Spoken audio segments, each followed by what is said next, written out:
Standing by the window of her midtown office surrounded by skyscrapers, Catherine Brown gazed down at the bustling streets of New York. As a real estate attorney, she was known for her perfectionist nature. Around her were neatly stacked piles of documents, each one a testament to her meticulous character.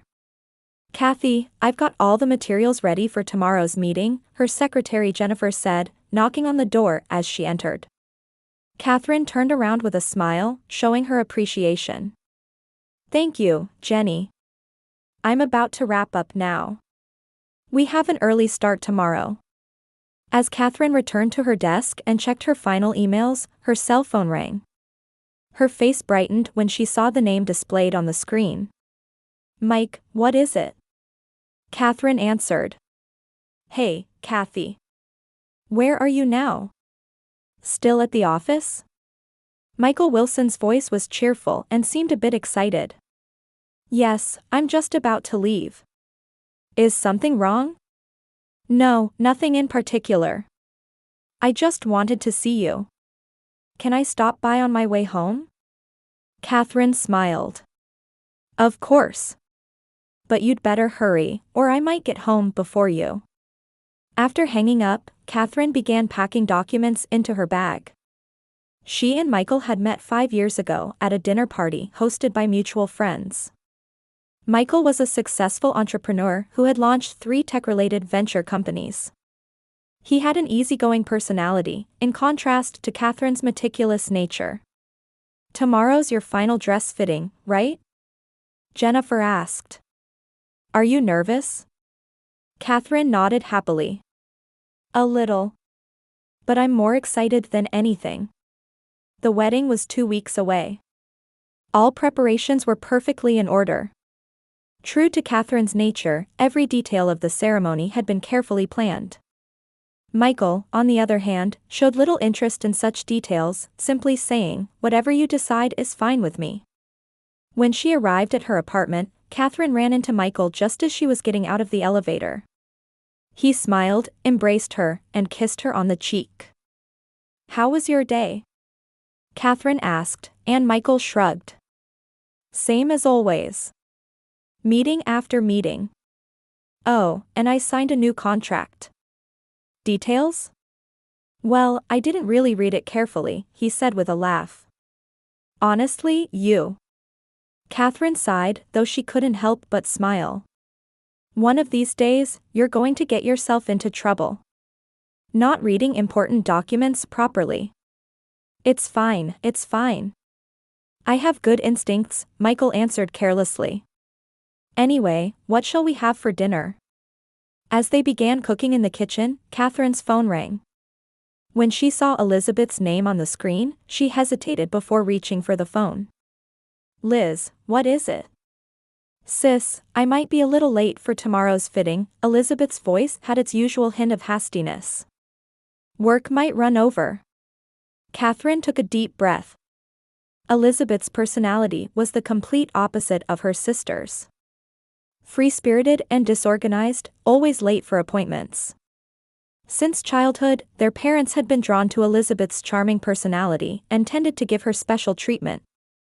"Liz, tomorrow is an important day. It's the final fitting. Don't be late." I know. I'll get there as soon as I can," Elizabeth answered casually. "How's Mike?" "He's fine. He's here with me now," Catherine replied, as Michael waved and called out loudly, "Hey, Liz." After the call ended, Catherine felt a little deflated. Her relationship with her sister was complicated.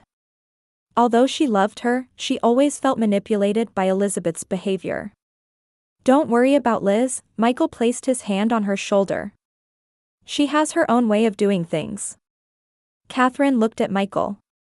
He was always positive and had a generous heart that forgave people's shortcomings. That was one of the reasons she was attracted to him.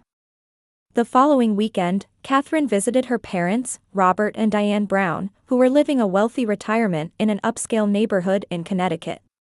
"Kathy, you chose a lovely color for the dress," Diane said as she poured tea in the living room. "Though it might be a bit flashy for Elizabeth." Catherine bit her lip lightly. Mom, it's the bridesmaid dress. I chose it. Oh, that's right, Diane continued, unfazed. How is Elizabeth doing? I wonder if she's busy. I haven't heard from her lately.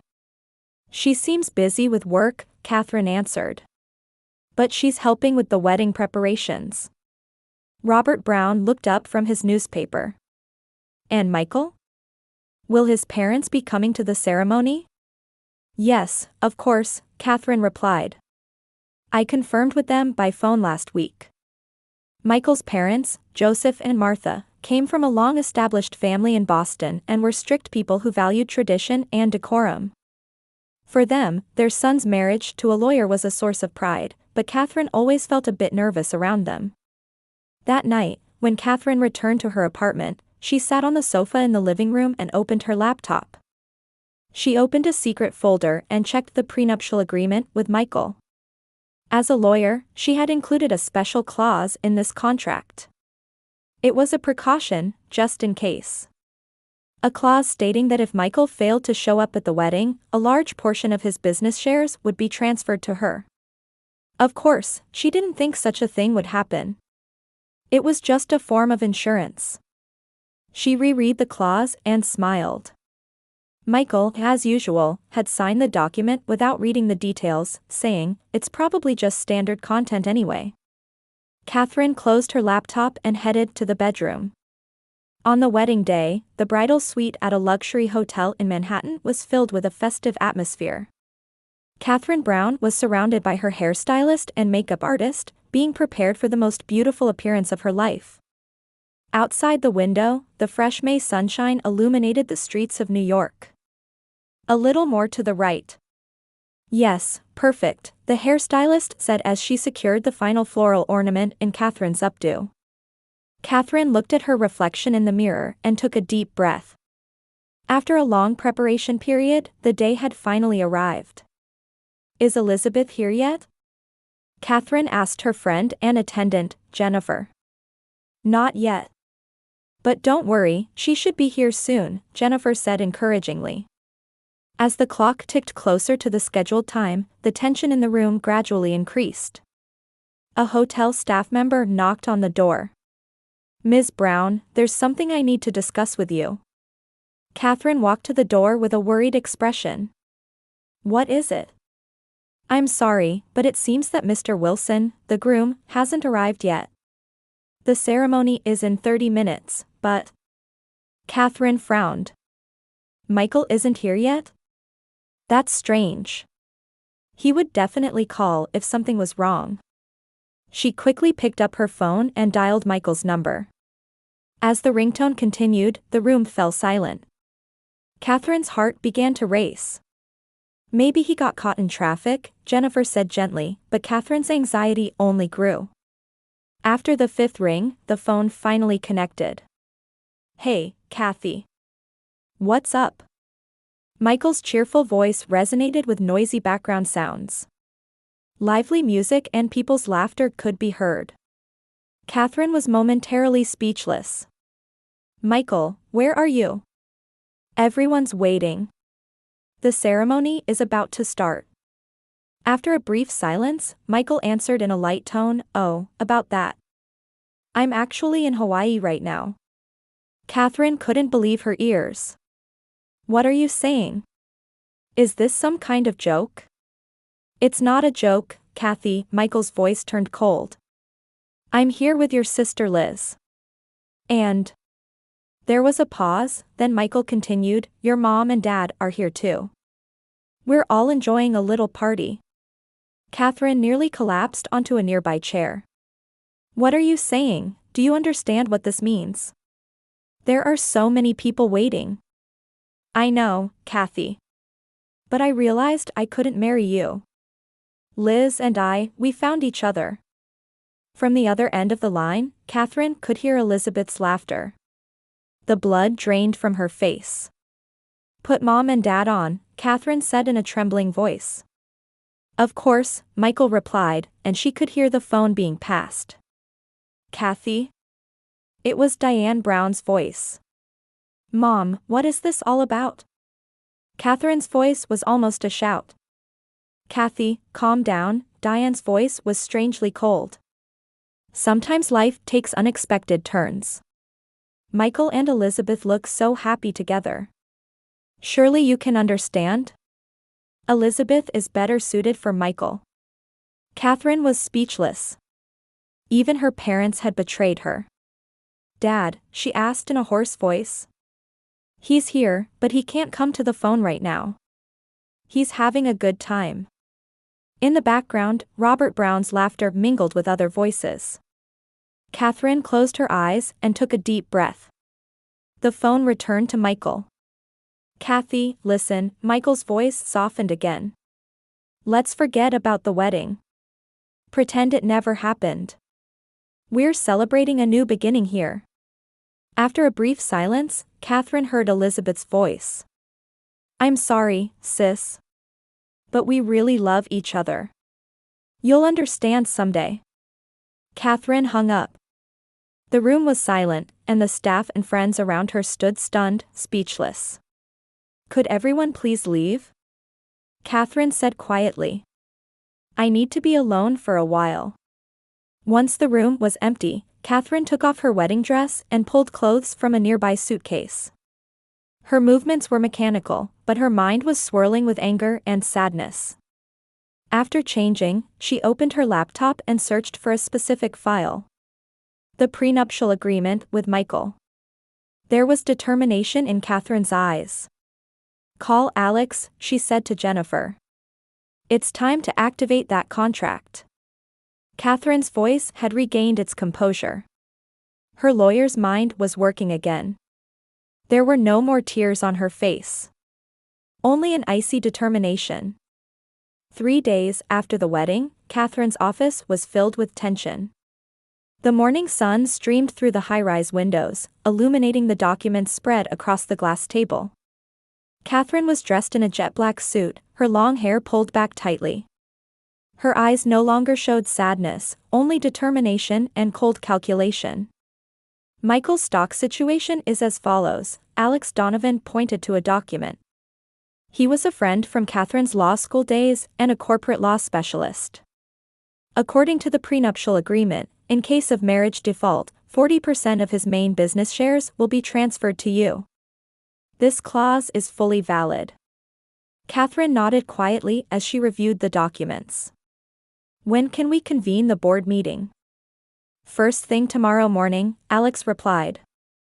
I've already contacted the major shareholders and explained the situation. They are very disappointed in Michael. They're beginning to question his judgment as CEO of a top-tier company. Catherine stood up and gazed out at the Manhattan skyline. Have you contacted Michael's parents? Yes, Alex's voice softened slightly. They are furious. Especially about their son's dishonest act and the social disgrace he has brought to the family. They are completely on your side. Michael's parents were people who valued tradition and honesty above all else. Their son's betrayal of his fiancée, and worse, his disappearance on the wedding day, directly contradicted their values. Will they participate? Catherine asked. Yes, they've already booked a flight to Hawaii. They'll be on the same plane as us, Alex answered. Catherine sat down again and turned her attention to another stack of documents. What about my parents' trust fund? That's been confirmed as well, Sarah, a female lawyer, replied. The documents that were secretly modified 5 years ago are fully valid. They think they're managing your assets, but actually it's the reverse. You have the authority to manage their trust fund. A small smile appeared on Catherine's lips. She had prepared for this years ago, using her knowledge and foresight as a lawyer. Within the complicated relationship with her parents, she had set up legal shields to protect herself. The airline tickets? Catherine asked Jennifer. All arranged, Jennifer replied while checking her tablet. Departure tonight at 11 p.m. to Hawaii. I've secured first-class seats. We'll arrive in Honolulu local time tomorrow morning. Catherine nodded. And the hotel? The same resort where Michael and the others are staying. I've booked a separate villa. They won't notice us. Catherine reviewed the documents one final time and picked up a pen to sign. Is that everything? Yes, Alex replied. Now we just need to proceed according to plan. After the meeting, Catherine remained alone in her office. Standing by the window, gazing into the distance, she reflected on her 5-year relationship with Michael. All the smiles, promises, shared dreams. And the final betrayal. Her cell phone rang, and Joseph's name appeared on the screen. Catherine answered. Catherine, Michael's father's voice was solemn. I want to deeply apologize for my son's actions. We thought of you as a daughter. Michael's behavior betrays our family's values. Thank you, Joseph, Catherine replied quietly. You bear no responsibility. No, we do share some responsibility. We should have raised our son better. Joseph's voice was filled with remorse. Martha and I are on your side. No matter what. Those words mean a lot to me, Catherine answered honestly. I'm heading to Hawaii tonight.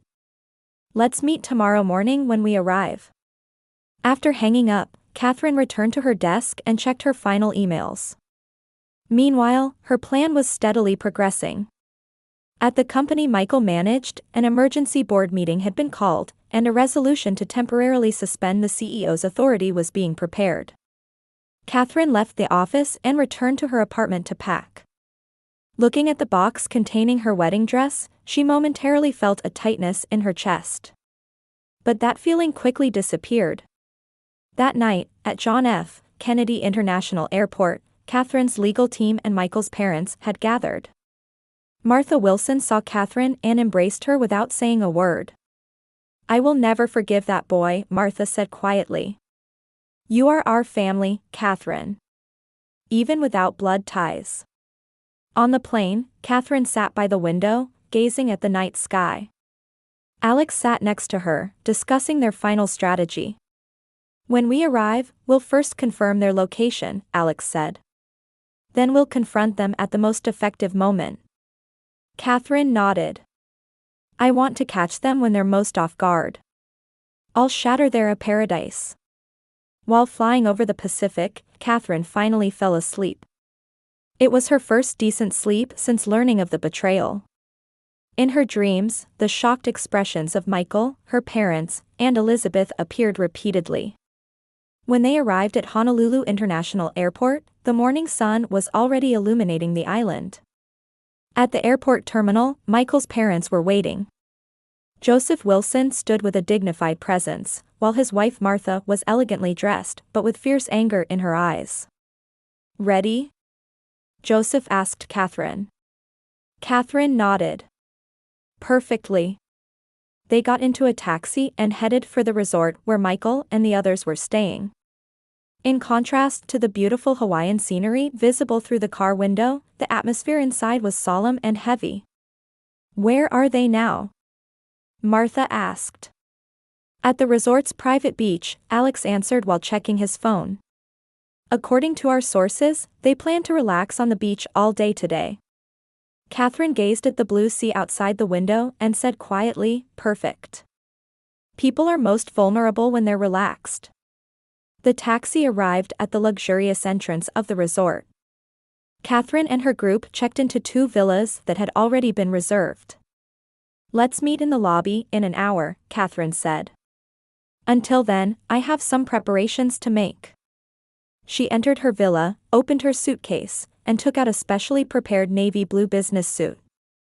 It was her most powerful outfit. Standing in front of the mirror, she pulled her hair back tightly and checked her composed expression. Now, it's showtime, Catherine smiled slightly. At the private beach of the luxury Hawaiian resort, Michael Wilson was relaxing on a lounge chair under a parasol. Next to him, Elizabeth Brown was laughing with a cocktail in hand. Her laughter echoed across the beach, while Catherine's parents, Robert and Diane, were also gazing at the sea with relaxed expressions. I've never felt so free, Michael raised his glass. I think we made the right decision. Elizabeth nodded. I feel bad about Kathy, but we truly love each other. She'll understand someday. Kathy was always so rigid, Diane said with a hint of regret. That girl has a hard time finding joy. Always work, work. Don't worry, Robert said. She'll bounce back. Kathy is a strong girl. The four of them toasted elegantly, enjoying the tropical sun. Behind them, hotel staff were providing attentive service. In the midst of this, a staff member approached Michael. Mr. Wilson, I'm sorry to disturb you, but an important guest has arrived at the lobby. They've requested to see you urgently. Michael frowned. Me? Who is it? I don't have the details, but they say it's extremely important and business-related, the staff member replied politely. Work chasing me all the way to Hawaii, Michael showed slight irritation but stood up. Everyone, I'll be right back. Elizabeth looked concerned. Should I come with you? No, I'll be back soon. It's probably a call from New York, Michael placed his hand on her shoulder. We'll come too, Diane stood up. I've had enough sun for now, and I wanted to head back to the room anyway. The four of them left the beach and headed toward the resort's main building. When they entered the luxurious lobby, Michael stopped in his tracks. The blood drained from his face in shock. In the center of the lobby stood Catherine Brown in a perfect business suit. Next to her were her legal team and, incredibly, Michael's parents. Kathy. Michael's voice trembled. What are you doing here? And Dad, Mom too. Son, Joseph Wilson's voice was ice cold. We are ashamed of your actions. Elizabeth paled at the sight of Catherine. Catherine's parents, standing behind her, were similarly speechless. How's your vacation going? Catherine asked calmly. There was no emotion in her voice. Kathy, what are you doing here? Elizabeth asked in a trembling voice. Business, Liz, Catherine answered. She opened her briefcase and took out some documents. Michael, you signed this, didn't you? Michael looked at the documents with a confused expression. Oh, the prenuptial agreement. What about it? Look at page 17, Catherine instructed.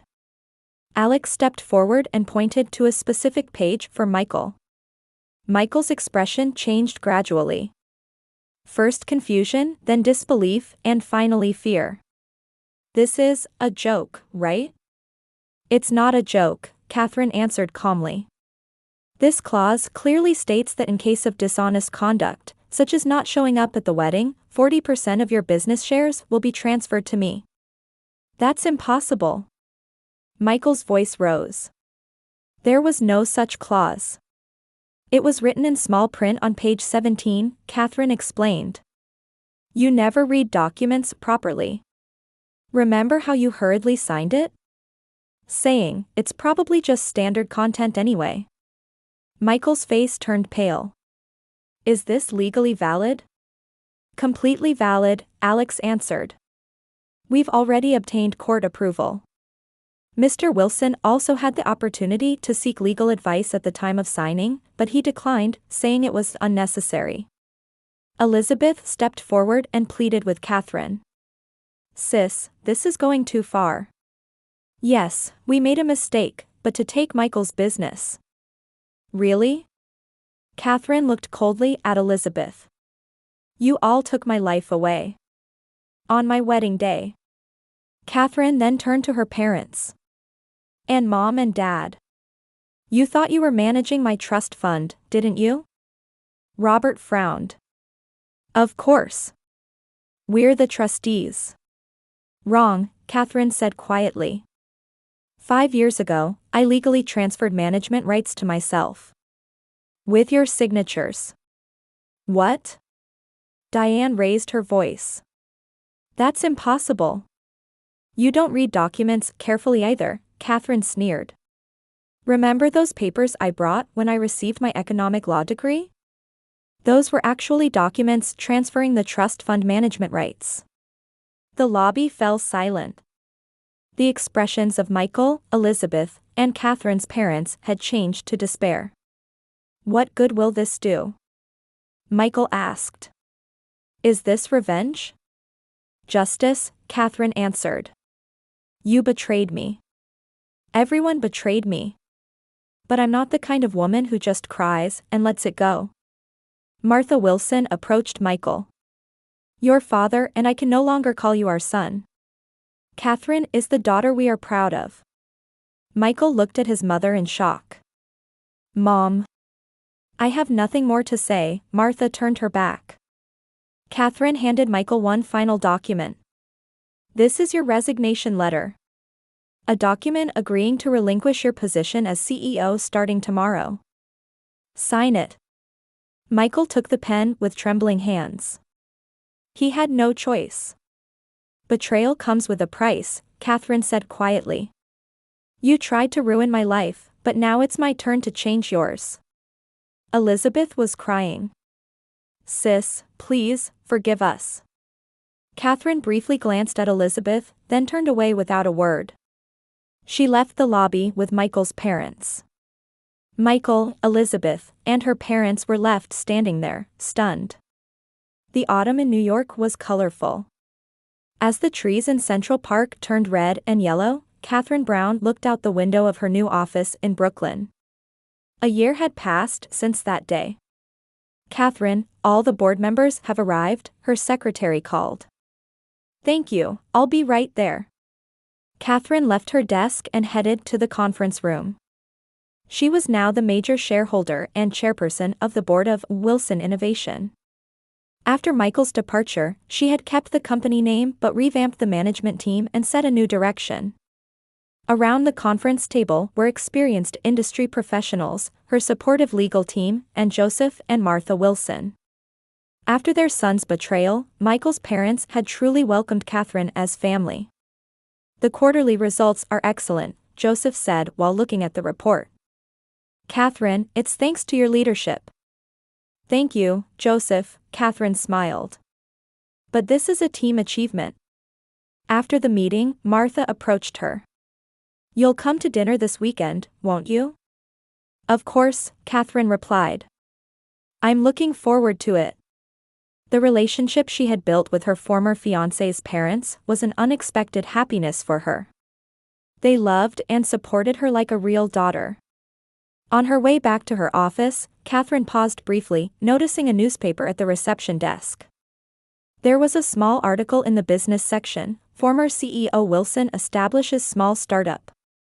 After being forced out of the company, Michael had lost most of his assets and was trying to make a comeback. However, his reputation in the industry had plummeted. No one was willing to entrust him with major investments. Catherine occasionally heard about Elizabeth. Rumor had it that after being abandoned by Michael, she had moved to Los Angeles and was working in a small gift shop. She seemed to be living a life far removed from her previously glamorous existence. With her parents, Catherine maintained only minimal contact. After losing control of the trust fund, their lifestyle was no longer as luxurious as before. Occasionally, letters seeking reconciliation arrived, but Catherine wasn't ready yet. She could forgive, but not forget. That evening, Catherine returned to her new apartment in Brooklyn. Having sold her previous luxury apartment, she was starting life anew in a different environment.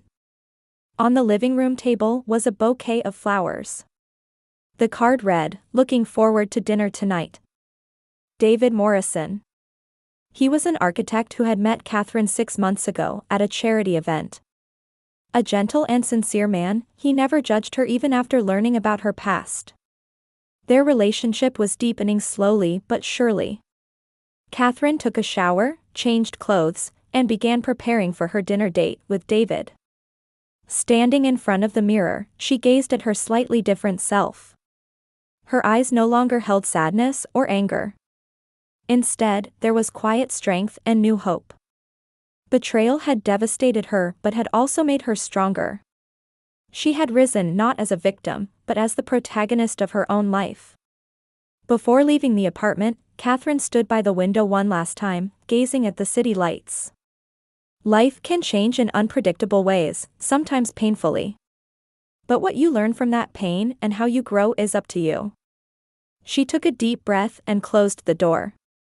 A new chapter was just beginning.